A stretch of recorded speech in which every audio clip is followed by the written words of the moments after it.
If you're wondering where last Sunday's news is, well, it's gone. Sorry. But when your sister flies in from England as a not surprise, plans drastically change. However, through the amount of Disneying we did, and boy did we do our share, I still found time to comb through pop culture social media to pick out topics for this week's episode. With that in mind, I'm the Dr. Houdini himself, Harry Sandbrook, and here are the 10 biggest nerd news stories of the week. And hey, I know I failed you last Sunday, but you can help make sure I don't do it again by liking the video, subscribing to the channel, and hitting the bell to join the Nerd Notification Squad. Number 10, Supernova News. With a new era of heroes entering the MCU, along with the fact that James Gunn has confirmed that the upcoming Guardians of the Galaxy Volume 3 will indeed be the group's last outing, we need some more cosmic-based heroes to come in and shake things up. For the longest time since the introduction of Xandar in the first Guardians movie, fans have been clamoring for the hero Nova to grace us with his presence on the big screen, and it looks as though fans are getting what they want. As confirmed by Rotten Tomatoes and comicbook.com, the fan-favorite hero will be getting an MCU project, either a show or movie, with Moon Knight writer Sabir Prasada taking the helm. The character of Nova has always been an interesting one from the comics, and to finally get him live action is definitely a dream come true. Number 9, Lady Bellapool. There are a lot of variations of the Deadpool character in the comics, just look at the huge range of Deadpool pops made by Funko. However, one actress who would love to bring one of these characters to life is Bella Thorne, who would love to play Lady Deadpool, or Wanda Wilson in the comics from Earth 1310, who has the same abilities as our very own Merc with the Mouth. She said in an interview, "Deadpool is my favorite. It's so raunchy and, hello, who doesn't love Ryan Reynolds? He just fucking nails that role to the floor. What I love about Deadpool is that realism mixed with the, superhero world. It's something where we feel we can talk to the superhero now in today's day while still having them be a superhero. I love that shit." Thorne would be an interesting choice for the role, but I have no doubts she would bring a unique look to the character if she was cast. Number 8, Mother of Skrulls. Among the star-studded cast of Marvel's in-production show Secret Invasion is Emilia Clarke, well known for her role as Daenerys Targaryen in Game of Thrones. But it appears that Clarke is not done taking on strong female leadership roles in relation to reptilian-esque creatures, as it has been announced that Clarke's role in Secret Invasion is none other than Barunc, the Queen of the Skrull Empire and the main antagonist of the Secret Invasion comics. She could indeed be the character who is leading the anti-Skrull group mentioned by Talos in Captain Marvel, as Barunc's main goal in the comics is to invade and conquer Earth. I have no doubts Clarke will make this role her own, since she brought a fiery persona to the Mother of Dragons. Number 7, Moon Midnight. With only 3 days until its Disney Plus debut and having its premiere in LA, Moon Knight seems to be a hit with fans and critics alike. And while the director has stated that this series is detached from the greater MCU, Oscar Isaac knows the next steps he would like to see the Crescent Moon Crusader take. When asked who he would like to team up with in future projects, his first thought was creating a lineup of the Midnight Suns.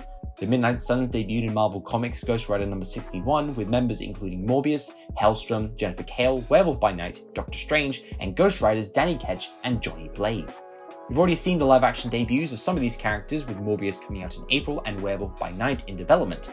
However, if the comic lineup doesn't pan out, Isaac has said his dream lineup for the late-night vigilante faction is Moon Knight, the Punisher, Ghost Rider, Blade, and Daredevil. I would personally love to see this team form, maybe even get a slight tease in Moon Knight with Blade confronting Mark Spector, along with Dane Whitman, the Black Knight, by his side. Number 6, the boys want Thor. I want a Thor 4 trailer, you want a Thor 4 trailer, and apparently, so does Billy Butcher. The Boys Season 3 trailer dropped, and in typical Boys fashion, it looks as gnarly as the showrunners are willing to make it, which is more than previous seasons with insane visuals, Jenkin Ackles as bad guy Captain America, and the boys leveling the playing field as they do in the comics by having some Compound V.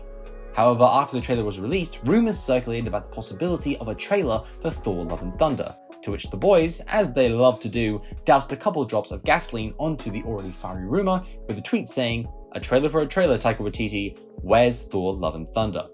Thor 4 is currently undergoing reshoots right now, but a small tease for the God of Thunder's future would not be so bad to see. Number 5, WandaVision has been cancelled. Well, not really, I just wanted to make a TV joke because, well, it's WandaVision.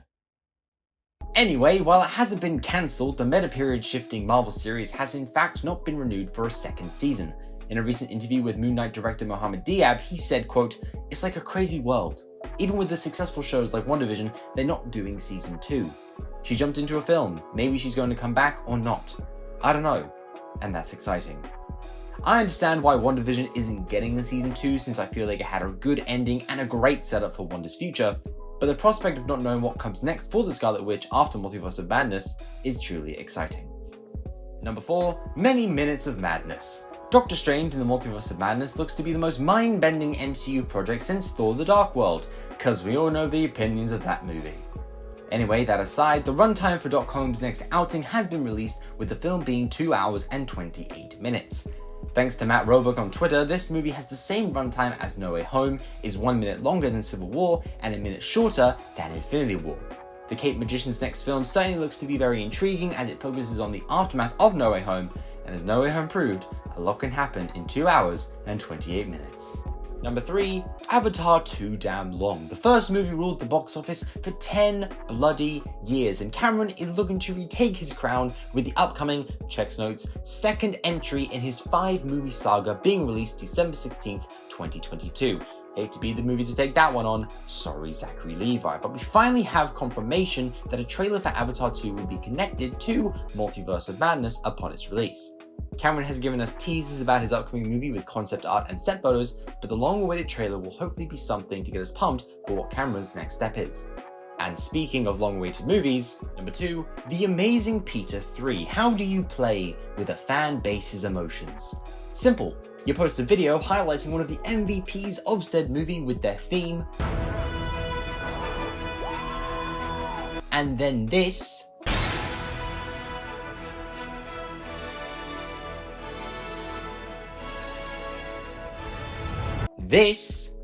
At this rate, Sony is just teasing the arrival of the hopeful Amazing Spider-Man 3. Even at the Critics' Choice Awards, Andrew won the award for Best Superhero Appearance. Not Tom, not Toby, Andrew. Here's hoping that the movie's announcement is either through a teaser or an end credit scene in a certain vampire movie coming on April 1st, unless Sony pulls an April Fool's prank, in which case, please, no. Just, no. In addition to this, the Sony Twitter page has pointed out the want for the movie, with them saying, note, yes, we've seen the hashtags, no, we don't decide which movies get made, we're just a social team, referencing the hashtag Make the Amazing Spider-Man 3 hashtags. Listen to your fans, Sony, really listen. Andrew truly deserves that chance to complete his trilogy, and this is the chance to make it happen. You're not too old, Andrew, you're the werewolf, and we love you. Really quick, number 1 deals with the Batman, so if you haven't seen it yet, thanks for watching the video, and I'll see you next time. Polygon? You still here? Perfect. And number 1, the deleted first laugh. All I can say is, give me more.